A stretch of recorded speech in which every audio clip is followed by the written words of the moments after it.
Сәлеметсіздер ме, құрметті 11 сынып оқушылары? Өзін-өзі тану сабағына қош келдіңіздер. Бүгінгі жаңа сабағымыздың тақырыбы адам жасампаз деп аталады. Адам жасампаздығы деген сөздің мағынасын қалай түсінесіздер? Жасампаздық жаңа нәрсені, жаңа дүниені өмірге әкелу болып табылады. Жасампаздық тек адам баласына ғана тән. Адам жасампаздығы жақсы, ізгі іс жасай алуында, елге, жұртқа жаңа серпіліс беретін идеяларды жүзеге асыру, жаңа жобаны қолдап, жақсылықтың жаршысы болу. Бүгінгі сабағымыздың дәйек сөзі Сенеканың ізгілік марапат үшін жасалмайды, ізгі іс жасаудың өзі марапат деген нақыл сөзімен жалғастырамыз. Дәйек сөздің мағынасын қалай түсінесіздер? Осы дәйек сөзден қандай ой түйдіңіздер? Осы сабақты әрі қарай тереңірек түсіну үшін Джон Максвелл Кудзенің Брюссель трамвайында атты өсиет әңгімесімен жалғастырамыз.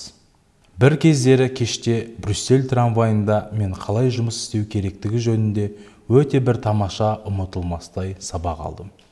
Қаланың шетіне бару үшін трамвайға отырдым. Мен небәрі 15-20 минут жүрдім. Осы аз уақыт ішінде трамвай кондукторының өз жұмысына деген құлшынысы маған баға жетпес сабақ берді. Бұл көп жыл бұрын болған еді. Бірақ содан бері мен мұндай нәрсе көрген емеспін. Кондуктордың сыртынан бақылау маған мынандай әсер қалдырды. Трамвай оның жеке меншігі сияқты. Ал кірген адамдар оның қонағы, және осы трамвай ішіндегі барлық адамдар үшін ол өзіне үлкен жауапкершілік алғандай. Ал өзі мұны мүлдем байқамайды. Өйткені ол жұмысына бар күшін салған. Кондуктордың міндеті билет сату, ақша қайыру.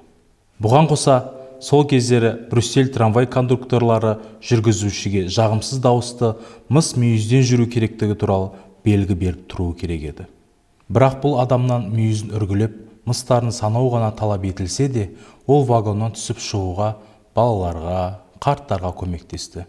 Қол жүктерін әперді. Шешесі сәкіден түскенше баласын көтеріп тұрды. Өзінің қонақ бөлмесінде жүрген қожайынға ұқсап, вагон үшін бойлап жүрді. Шаршағандарды жайлы жерге отырғызды. Басқа жолаушының әйел адамға орын беруін өтініп, қойылған сұрақтарға сыпайы жауап берді. Адамдардың сұрауы бойынша аялдамаларды хабарлады.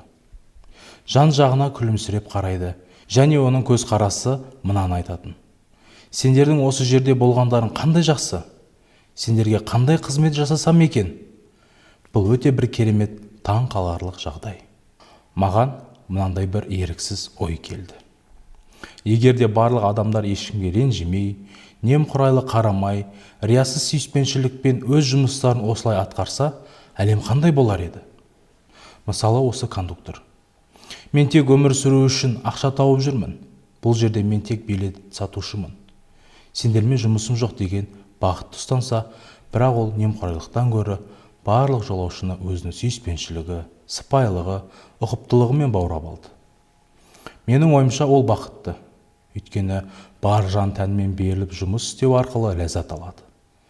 Оның шаршаған түрінде бақыт оты көрініп тұрды. Ол еңбектің құпиясын ашты. Өйткені өте ауыр да іш пыстыртатын жұмыс оған ләззат берді. Шаршағаны қанағат, көңілсіздік қызығушылығын арттырды. Содан да ол осы еңбектің алтын кілтін тапты. Оның еңбегі босқа кетті. Ол өзі бір ақылсыз адамдай деп біреулер айталар ма еді? Мен оның бір ғана жолаушысы болдым. Тірі болып жүрсем, бұл адамды ешқашан ұмытпаймын. Қалай ғана бір адам көп нәрсе жасай алады? Бұл жөнінде ойлануға болады. Біз барлығымыз осылай еңбектеніп көрсек, бұл әлем қандай болар еді? Беру, яғни кері алу. Неге бұлай? Бұл құпия болып қала береді. Неғұрлым көп күш жұмсасаңыз, соғұрлым өз көңіл күйіңіз үшін көп нәрсе аласыз. Енді төмендегі сұрақтарға жауап берейік. Кондуктордың өз жұмысына осындай қатынасының себебі неде?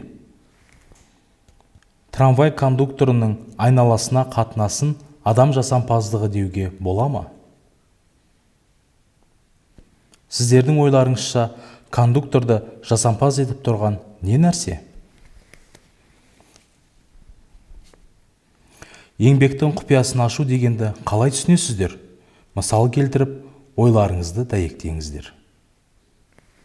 Бүгінгі тақырып бойынша алған білімдеріңізді бекітіп, дұрыс әрекетті іздеу жолында өз ұстанымдарыңыз бен ой-пікірлеріңізді қалыптастыру мақсатында шығармашылық тапсырмаларды орындауға шақырамын.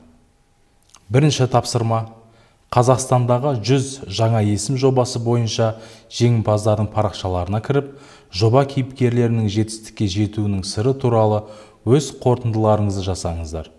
Жеңіске жеткізген құндылықтар мен қасиеттерді іріктеп алып, жетістікке жету формуласын жасаңыздар.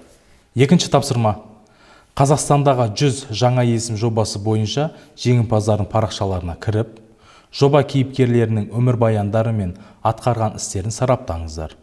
Жаныңда жүр жақсы адам тақырыбында зерттеу жүргізіп, эссе жазыңыздар.